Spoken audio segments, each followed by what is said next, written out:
மக்களே, எள்ளு, இது கம்பு, கடலைக்கொட்டை, கோதுமை, இது நரிப்பயிறு, இது கருப்பு உளுந்துப்பா, பச்சை பயிறு, கடலை வருது,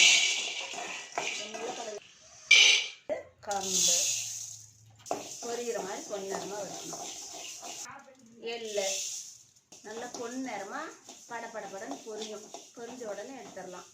நரிப்பயிறு இது அடுத்தது, கருப்பு உளுந்து, இதுவும் நல்லா பொன்னிறமாக செவக்க வறுத்து. கோதுமை இதையும் லேசாக அப்படி பொன்னிறமாக இதையும் வறுத்து எடுத்துடணும்.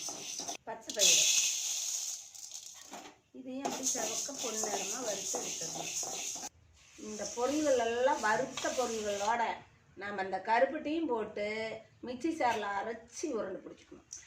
பாருங்க மக்களே, இடுப்பு வலி, மூட்டு வலி, கை கால் வலி, இது அனைத்து வலியும் இந்த உருண்டைங்களை டெய்லி காலையில் ஒன்று, சாயங்காலம் ஒன்று சாப்பிட்டா சின்ன பிள்ளைங்க, பெரியவங்க, வயசானவங்க எல்லாமே சாப்பிட்லாம். எந்த ஒரு நோயும் கிடையாது. நல்லா சாப்பிட்லாம். சத்து நல்ல டேஸ்ட்டாக நல்லா இருக்கும். கை கால் மூட்டு வலிக்கு நல்ல சத்து கிடைக்கும்.